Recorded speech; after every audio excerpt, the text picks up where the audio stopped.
విజయసాయి రెడ్డికి మరొక big shock తగిలింది. ఆయనను కూడా అరెస్ట్ చేసే యోచనలో ఇప్పుడు కూటమి ప్రభుత్వం ఉన్నట్టు తెలుస్తుంది. అయితే కాకినాడ పోర్టుకు సంబంధించి వాటాల బదిలీ విషయంలో ఇక్కడ విజయసాయి రెడ్డి మీద మాత్రం సిఐడికి కేవీ రావు ఫిర్యాదు అందించడం జరిగింది.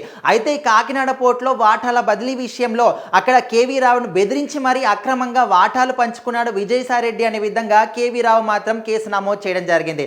ఇప్పటికే వైసీపీ పార్టీలో ఉన్న వాళ్ళందరూ కూడా ఒక్కొక్కరుగా అరెస్ట్ అవుతూ ఉన్నారు. మరి రీసెంట్ గా చూసుకుంటే ఆడుదాం ఆంధ్ర అందులో కూడా రోజా 400 కోట్లు కూడా కొల్లగొట్టిందనే విధంగా ఆధారాలతో పాటు బయటకు వచ్చింది. సో ఇప్పుడు రోజాని కూడా అరెస్ట్ చేసే యోచనలో కూటమి ప్రభుత్వం ఉన్నట్టు తెలుస్తుంది. సో మరి ఇప్పుడు విజయసాయి రెడ్డికి సంబంధించి కాకినాడ పోర్టులో ఇప్పటికే రేషన్ బియ్యం పట్టుబడులు కావచ్చు, ఇప్పటికి కూడా అక్కడ విచారణ కానీ అన్ని సోదాలు జరుగుతున్నప్పటికీ ఇప్పుడు తాజాగా విజయసాయి రెడ్డి మీద కూడా మరొక కేసు కూడా నమోదవడం జరిగింది. డైరెక్ట్ గా సిఐడి వాళ్ళే ఆయన్ని విచారణకు హాజరు కావాలనే విధంగా ఇంటికి వెళ్ళి మరి నోటీసులు అందించడం జరిగింది. 12 తారీఖు అంటే రేపటి రోజున విజయసాయి రెడ్డి ఖచ్చితంగా విచారణకు రావాల్సిందే. వాటాల బదిలీ అనేది మామూలు విషయం కాదు. ప్రజాధనాన్ని దుర్వినియోగం చేయడం కానీ ప్రభుత్వం యొక్క ధనాన్ని కూడా దుర్వినియోగం చేయడంలో మీరు పాలు పంచుకున్నారు.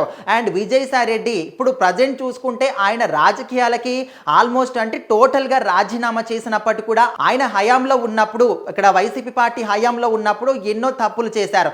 అయినప్పటికీ కూడా వాటి నుంచి ఎందుకు బయటికి రాలేవు, ఎందుకు అరెస్ట్ చేయలేదంటే జగన్మోహన్ రెడ్డి చేతిలో ప్రతి ఒక్క యంత్రాంగం కూడా ఉండింది. ఇక్కడ పోలీస్ యంత్రాంగం కావచ్చు, అధికారులు కావచ్చు, అందరూ కూడా ఆయన చేతిలో ఉన్నారు కాబట్టి ఎవరు ఎన్ని తప్పులు చేసినా కూడా బయటికి రాలేదు. అండ్ వైఎస్ రాజశేఖర రెడ్డి చనిపోయిన తర్వాత ఆయన స్థానంలో పార్టీకి కీలకమైన ఆదేశాలు ఇవ్వడం కానీ, పార్టీకి సలహాలు ఇవ్వడం కానీ అంతటి కీలక పాత్ర పోషించిన వ్యక్తి విజయసాయి రెడ్డి. సో ఆయన రాజకీయాలకి టోటల్ గా రాజీనామా చేసినప్పటికీ ఆ కేసుల నుంచి మాత్రం ఆయన తప్పించుకోలేడు. సో ఇప్పుడు మాత్రం అక్కడ కాకినాడ పోర్టుకు సంబంధించి వాటాల బదిలీ విషయంలో కేవీ రావు మాత్రం అక్కడ సిఐడికి ఫిర్యాదు అందించారు. సో మరి రేపు ఈయన విచారణకు వెళ్తాడా లేదా, వెళ్ళిన తర్వాత ఎలాంటి విషయాలు బయటకు వస్తాయి, ఇదే కాకుండా ఇంకా ఏ వాటాలనైనా ఈయన పాలు పంచుకున్నాడంటే ఖచ్చితంగా ఇంకా చాలా మటు కూడా ఉంటాయి. రేపు వెళ్ళిన తర్వాత విషయాలన్నీ కూడా బయటకు వస్తాయి. ఆల్మోస్ట్ అసలు ఆయన వెళ్తాడా లేదని కూడా చాలా మంది డౌట్ పడుతున్నారు.